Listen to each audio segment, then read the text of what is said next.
Como é que funciona a gente lidar com o texto, na tua leitura, a partir dessa ideia de hermenêutica, né, de leitura, interpretação e tradução? Como é que a gente lida com o texto bíblico nas homilias, nas prédicas, nos sermões? Como é que a gente faz esse exercício? Como tu vê isso, né? De adaptar o texto, ou qual Bíblia usar? Como é que, sabe, tem toda, às vezes, essa discussão. Não sei até que ponto ela é pertinente, substancial nesse sentido, ou até que ponto ela é complementar. Como é que tu vê essa questão de usar Bíblia X, Bíblia Y, o sentido daquilo, para qual fim, de como fazer esse exercício de tradução e interpretação bíblica? Eu acho assim, Yuri, para a pesquisa bíblica, para minha preparação de uma prédica, eu sempre uso a NAAA, a Nova Almeida Atualizada. Eu não uso a NTLH, porque a NTLH, ela comete em alguns momentos a perda da riqueza de alguns conceitos. Vou te dar um exemplo. No Antigo Testamento, muitas vezes a palavra justiça aparece como caridade. Tá. Caridade não é justiça.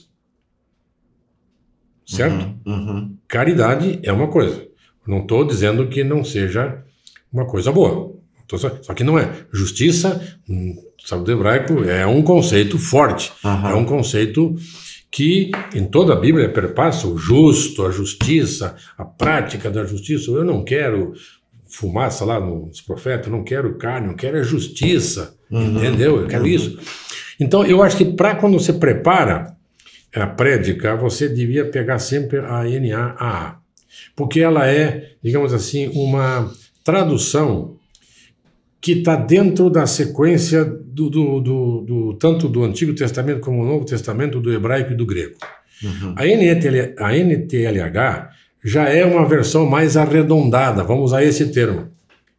Talvez o pedagógico e o didático seria eu me preparar na NTLH e com a comunidade, dependendo dela, ler no NTLH. E daí também, em alguns momentos, explicar certos conceitos, né? Por exemplo, eu preparei a prédica esses dias, não entrei na questão desse domingo, o 21º domingo após Pentecostes, de Mateus 22, 15 a 22, dai a César o que é de César, etc, etc. Mas eu vi na leitura que eu fiz, eu vi que existe uma diferença entre dar e devolver. Dar e devolver. E aí tem que ir para o grego de novo. Então é um detalhe. Só que esse detalhamento, eu não entrei na prédica, porque como ela é uma prédica online, eu não tenho chance de oferecer a quem está acessando lá, se ele tem acesso, por exemplo, à NTLH. E eu não fui atrás porque eu não enveredei por essa nuance muito interessante que eu achei. Se fosse aqui no Brasil, eu ia estudar um pouquinho mais. Mas eu volto a dizer, acho que tu tem que ficar muito fidedigno também à pesquisa exegética, à interpretação dos textos que te ajudam a descobrir elementos diferenciados. Por exemplo, nesses eu fiz uma diferenciação ali. Interessante que nesse encontro que houve, os fariseus não estavam com Jesus. Não. Eles mandaram os seus alunos. E está no texto lá. Os seus discípulos que eles mandaram. Junto com quem? Junto com os herodianos.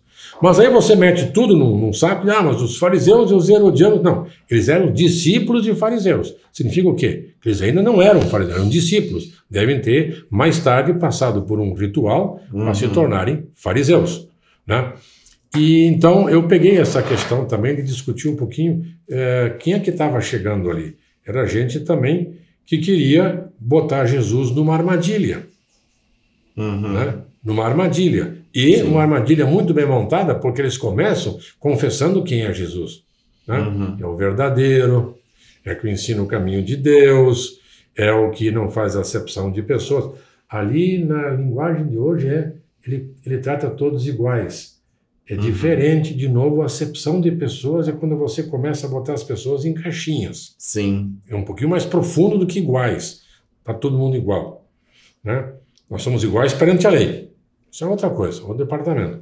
Então, eu acho que aí, para quem faz a prédica, ele devia sempre se ater a buscar na exegese e no estudo essas nuances que podem tornar uma prédica muito interessante. Isso aí, mas cada 2 anos é o mesmo texto.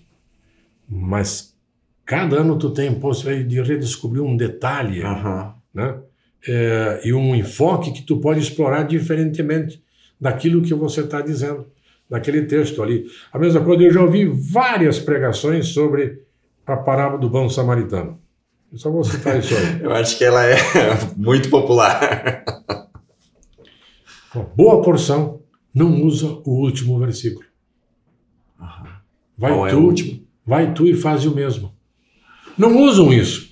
Discute sobre um monte de coisa, mas não usa isso aqui. Que eu diria assim, é aquilo que a gente não gosta de falar. É a moral da história. Né? Lembra daquelas fábulas do La Fontaine? Da formiga e papapá? Tinha uma moral. Eu acho que em algumas parábolas de Jesus também tem uma moral, também tem um ensinamento. Mas você fica ali tu fica ali discutindo e refazendo quem é o samaritano hoje, quem é o assaltado na beira da estrada, que tipo de estrada tem hoje, e você acaba entrando por esse... E acaba a última coisa que diz, vai tu e faz o mesmo. Sabe? Então são coisas assim. Então eu penso que a arte de pregar é uma arte bem complicada. Ela exige bastante sacrifício e bastante suor também de quem está preparando, porque o outro lado lá, ele precisa ser respeitado também. Né?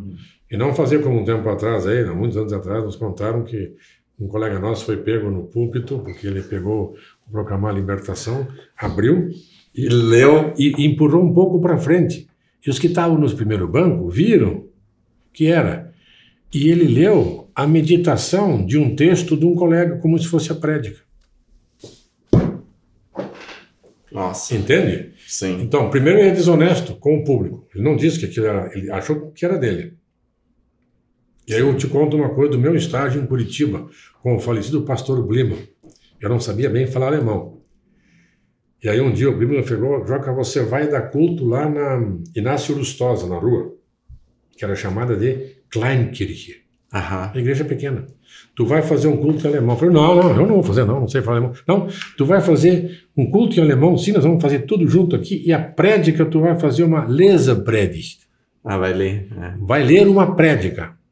Mas em seguida, o Bliman me disse, tu vai ser honesto e vai dizer, eu hoje, em alemão, vou ler para vocês a prédica de Uri Reblin de Frankfurt. Que era de onde era essa prédica. E aí, eu não tinha computador, eu datilografei a prédica todinha. Para mim já pegar e não levar o livro lá. Que ele me ajudou. Então, eu fui honesto com a turma. E disse, eu vou ler para vocês. E quem estava sentado lá era um cara muito cri-cri. O pai do Werner Fuchs. O velho Fuchs. Quando terminou o culto, ele veio e falou assim, pá, eu falo, estudante, o senhor falou bem o alemão aqui hoje. Muito obrigado. Ele sacou a coisa. Entende? Porque eu não tinha gabarito intelectual para escrever uma prédica em alemão. E o Bliman, que era pastor já há muito tempo, muito correto, muito ético, disse, Joca, temos que ser honestos com os membros lá da Kleinkirche. Tu vai dizer lá que tu está lendo uma prédica. Não vai perder em nada, porque o que tu está anunciando é a palavra de Deus. É isso que importa para eles. O autor, tu só vai dizer porque tu não tens condições de escrever. Eu digo, não, claro que não tenho. Eu vou morrer e não vou conseguir escrever. Então, acho que isso aí, esse colega nosso não fez isso. Ele podia até ter levado lá. Mas devia ter sido honesto. Disse, olha, eu vou ler a meditação aqui como prédica hoje do pastor Yuri. Que não teria problema algum de dizer, olha, hoje a prédica vai ser não assim. Não deu tempo. Mesmo que eu acho que a gente não faz essas coisas. Tudo bem. A gente não faz isso, mas tudo bem. Mas acho que essa questão que tu me colocaste, para mim seria este o caminho. Estudar, pesquisar antes de sentar lá, porque não é assim chegar lá no sábado de tardezinha e tirar uma prédica da manga, Sim. o que muitas vezes acontece. Muitas vezes acontece.